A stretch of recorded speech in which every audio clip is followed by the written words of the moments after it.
What's up everybody, D-Man back. Welcome to a brand new video, and today we're going to be doing another Godzilla -1 breakdown. I can't believe it, you guys. The movie's been out for over a year now. How is there still 60 things you missed in the Godzilla -1 novelization, which I understand many of you haven't read, which is why I'm here. Today we're going to be picking up where we left off. That's right, I've already done one of these. In the last one, I ran you through all the things you missed in the first act of the Godzilla -1 novelization. All the changes from the film to the novelization, all the juicy little tidbits of lore we got in the novelization, and today we're going to be doing the same thing for Act 2 of the movie. This will run from roughly the Reconstruction period with Shikishima getting his job all the way through Godzilla setting off the buoys, meaning it's time for Act 3 to kick off with Operation Wadsumi. So today we've got a lot to get through. Let's jump into it.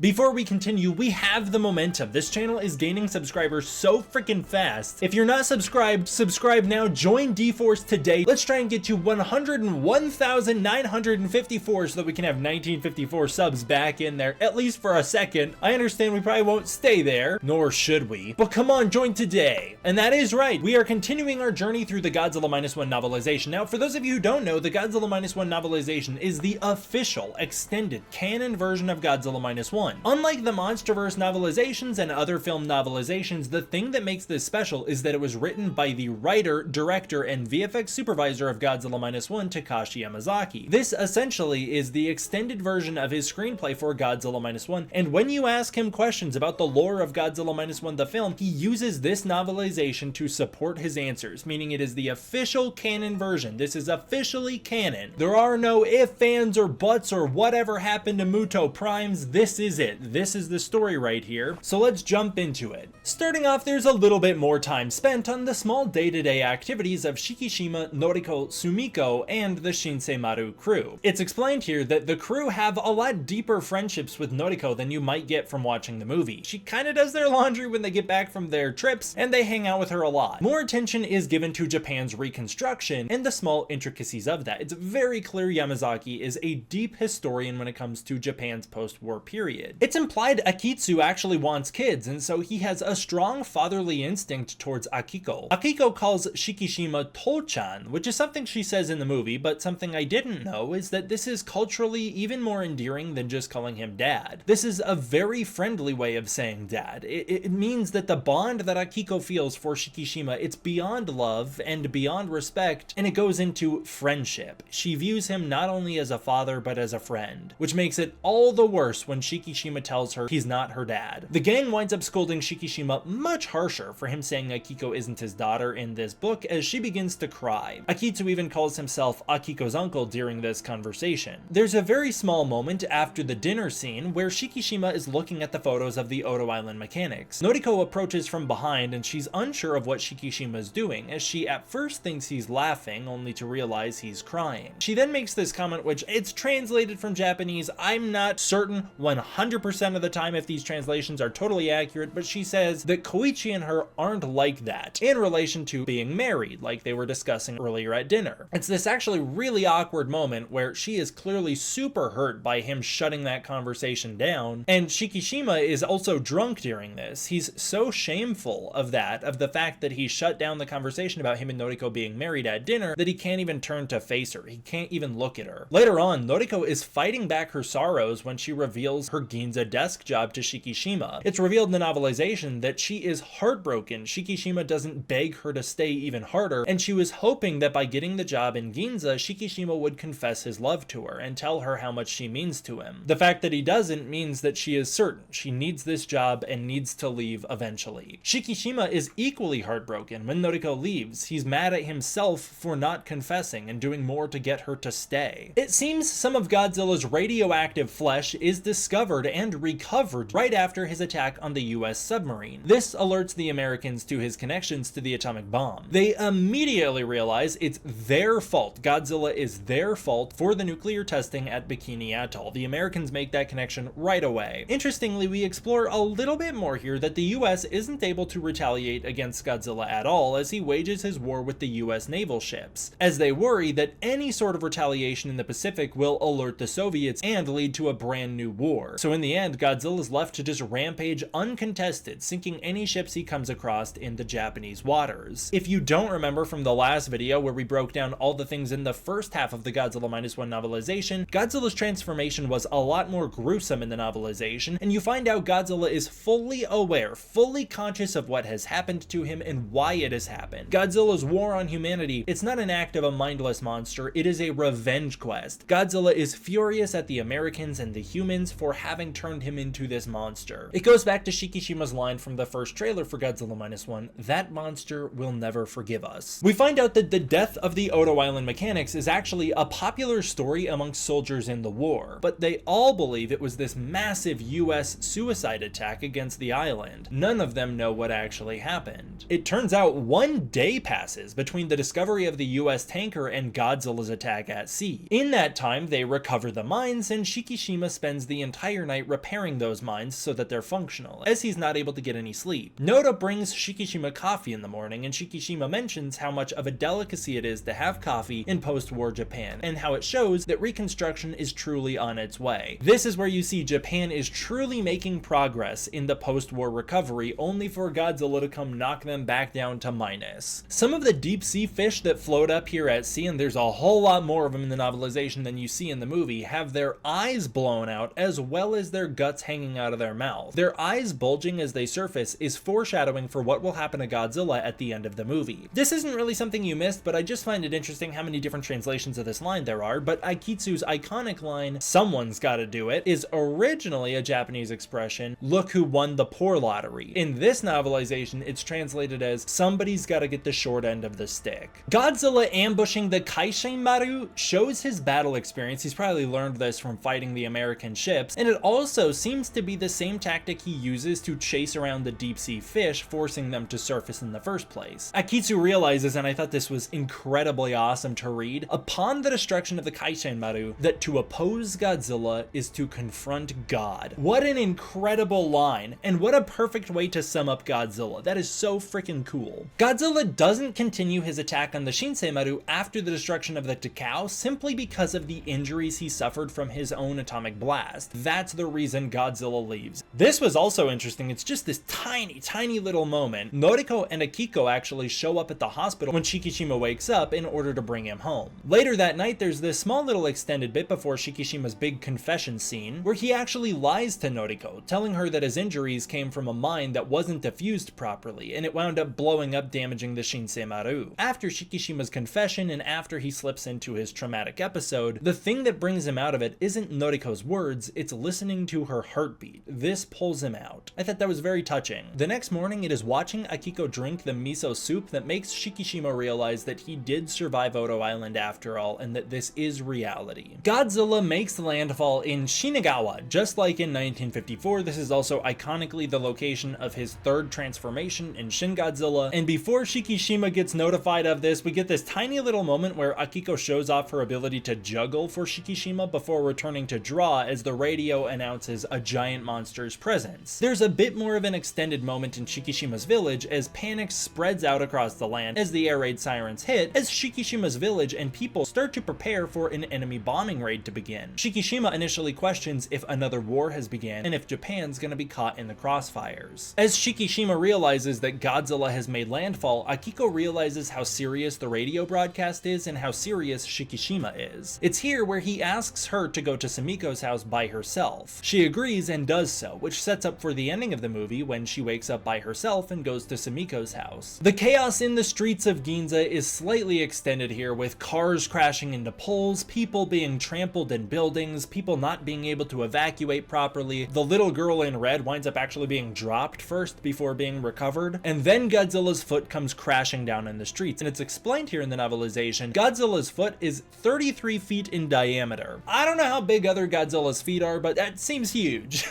That's pretty hard to outrun. No wonder so many people get trampled by it. Godzilla's attack is ever so slightly restructured here in the novelization, with the destruction of the bridge coming before the train is stopped that Noriko's on. It's stated here that Noriko is riding the Yamanote line from Tokyo Station to the Yarakocho Station. Godzilla's roar in Ginza acts like a shockwave that rattles the train windows, simply from being so loud, although I've heard other people think maybe Godzilla has some sort of sonic scream ability. Any Godzilla in reality would roar loud enough to rattle the windows. That's just how big he is. Godzilla's roar rattling the train windows, I don't think that's a new superpower Godzilla has. There's a panic in the train where everybody piles up on one exit, and so nobody can get out in time as Godzilla bites into it. Noriko winds up leaping into the Sotobori River. This is talking about the river that ran under the Tsukiyabashi Bridge, which is the bridge Godzilla steps on in both Godzilla -1 and Godzilla 1954. That's the reason the ground explodes under his foot, is because he's stepping on a bridge. The Sotobori outer moat was part of the moat that was wrapped around the Imperial Palace. That's what the Hibiya moat is still a part of to this day, although it seems that a lot of the moat has been covered up over time. A group of reporters across the street is killed as Godzilla's tail strikes through the Asahi newspaper building, the Asahi Shinbun building, before striking the Nippon Theater. So there was an entirely separate group of reporters on a rooftop nearby, and the reporters we watch in -1 see this go down. It's also stated here that Godzilla's attack is happening in May. It's a beautiful May sunny day. The main reporters, the ones we see on the Mazda building in Godzilla -1, or what in the novelization is referred to as the Mazda building, watch on as this happens, with the main reporter, the one who's actually doing the verbal broadcast, finding Godzilla to be a terrifyingly beautiful creature, and he feels that Godzilla is a truly divine force moments before dying as Godzilla crashes through the building. Noriko is still catching her breath from almost being drowned in the water as the train car hit the river, causing incredibly turbulent waves behind her, making it super hard to get on land as pieces of the Nichigeki Theater begin to rain down upon her. She runs away as Godzilla destroys the buildings behind her, escaping the carnage but using the last of her energy in the process. She winds up struggling to stay afoot as Godzilla winds up turning around and closing in behind her. She wonders if his feet crushing her will bring her a sort of comfort, putting an end to all of this so that she doesn't have to bear this pain any longer. It turns out that Noriko is no longer standing in Ginza. The air raids have sent her back into a PTSD episode where she's sitting there watching the fire as it burns her parents alive in front of her. It's only when Shikishima grabs her, pulling her back into the moment, that she remembers her mission to live and runs alongside him. This is a beautiful parallel of how she was the one who pulled Shikishima out of his grief just moments before. Not all of the tank shots fired at Godzilla land. Some of them actually wind up slamming into nearby buildings, exploding pieces of the buildings.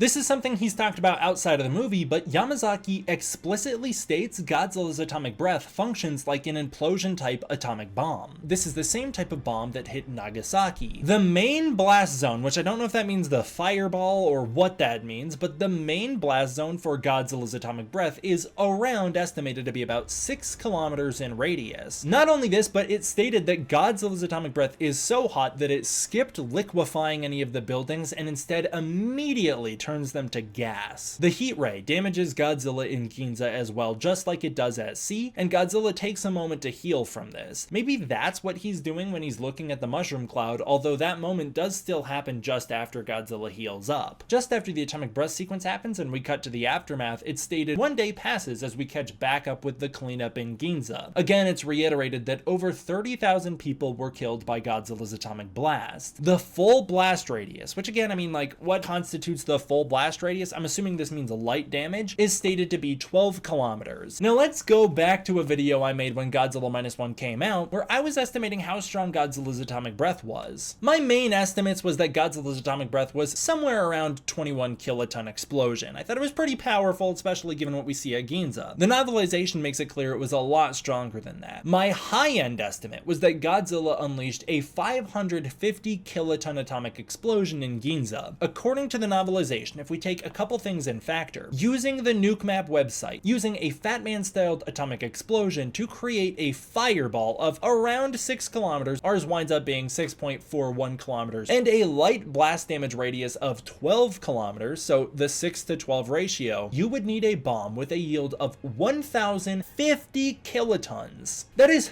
52 times the size of the explosion that happened in Nagasaki in real life. As I stated back in the day, I truly believe that Godzilla -1's atomic breath is the most powerful atomic breath any Godzilla's had, and I know that some of them shoot to space, and I know that Godzilla in the Monsterverse has an atomic drill that can drill to the center of the planet, although that is aided by like hollow earth energy kind of magnetizing the breath. I know that there's other factors that say probably not, but you know, we've never seen a Godzilla atomic breath this devastating before. It's certainly the most devastating and destructive atomic breath we've ever seen on screen. The news reporters connect Godzilla's radiation to Bikini Atoll immediately, figuring out immediately that Godzilla is the result of the Americans. It's said here that body parts of Godzilla fell off in the city but are so radioactive that they can't be collected. In the film Godzilla -1, it's stated that shards of Godzilla are discovered throughout the city, but the term body parts is so much more gruesome, and I think that does give us a pretty good setup on where a sequel could head, as hey, Godzilla can regenerate naturally. If a chunk of his body falls off, it's entirely possible that thing could regenerate on its own as well. Pretty good setup for Godzilla vs. Biollante styled stuff where we can get some bioengineering using Godzilla cells. The people leaving Noriko's wake are stated to be her co-workers from Ginza. Shikishima during this scene is drinking sake at the wake, and it's stated that his soul seems to have died in Ginza alongside Noriko. Godzilla's roar was recovered from the rooftop of the reporters in Ginza and is the one that's later used in the movie to lure him around the sea. It's the legacy of the rooftop reporters in Ginza. It's also brutally stated that the last thing heard on that recording is their own deaths as the building collapses with them on it. But if you're wondering where did they get the recording of Godzilla's roar from, that's where. It's also estimated here that Godzilla weighs around 20,000 tons. That's exactly how heavy the 1954 Godzilla is supposed to weigh as well. It's probably where they got the number from. The Shinden is said to fly at over 400 knots, which is actually accurate to real life. That's how fast it flew as well, which is around 470 miles an hour. If you're wondering, like, I've always been a little curious, when Shikishima goes to get the address for Tachibana, he goes to the office, he requests the address, they tell him they can't find Tachibana, but then Shikishima asks for where Tachibana was stationed before Odo. If you're wondering what Shikishima does with that information and how he winds up getting in touch with Tachibana, the novelization makes it a lot more clear. Shikishima gets the addresses for every single soldier that Tachibana was stationed with before Odo Island. He then winds up writing letters to each and every one of these soldiers, basically passing the blame on Tachibana to provoke him into an attack. I always thought it was a way to be like, okay, he's gonna trace Tachibana's footsteps, but this is so much fun here. So Shikishima's weird little plan here, which is totally messed up, is to throw Tachibana under a public bus and ruin his reputation with every soldier he served with. We actually get to read the letters Shikishima writes as well. So in the letter, Shikishima says he needs to find Tachibana so that the truth can come out. Shikishima explains that while it is said that the destruction of Odo Island came because of US island hopping forces, that is not the truth. The truth, according to Shikishima's letter, is that Tachibana recklessly opened fire on an innocent US naval vessel as it was passing offshore Odo Island. The US had no choice but to retaliate. During their assault on Odo Island, Tachibana fled like a coward and hid in the mountains as all the young mechanics on the island were slaughtered. Shikishima winds up sending this letter claiming that his purpose in life is to expose Tachibana and denounce him until the day he dies. This is what provokes Tachibana into showing up to be like, dude, what are you doing? And in the novelization, Tachibana is a lot less upset about the contents of the letter and a lot more upset about the fact that Shikishima sent it to his own comrades. Finally, number 60, the 60th thing you may have missed in the Godzilla -1 novelization is that Noda agrees to give Shikishima time to find Tachibana simply out of fear that if Shikishima fails to find Tachibana, he'll lose the drive to live. Noda believes that finding Tachibana is the only thing keeping Shikishima alive, and so he gives him the time to find him. Noda's such a good friend. And that will do it for this one, you guys. What is your favorite thing that we discussed in this video? I would love to hear your thoughts down below. I loved finding out truly how strong Godzilla's atomic breath was. It's really neat to know, and makes it all the more impressive that Shikishima survived that explosion. And it also makes sense why he's the only one to do so. The fact that Godzilla's atomic breath was so much stronger than I had initially predicted, it makes a lot more sense that there would be a lot less life surrounding Shikishima. And the novelization also kind of makes it clear that Shikishima surviving is just a miracle of the fact that he was in this perfect little pocket of rubble to do so. But what about you guys? I'd love to hear your thoughts down below. As always, I want to give a huge thank you to my patrons over on Patreon. It is through the support of the patrons on Patreon that I'm able to continue to make videos like this for you. If you want to support the Patreon, you can using the link in the description below where you can get early access to content, access to the Discord community, and more. If that's not your thing, please consider joining as a channel member for exclusive perks. Thank thank you guys all for watching. I will see you guys next time for when we finally finish off the Godzilla -1 novelization. D-Man out.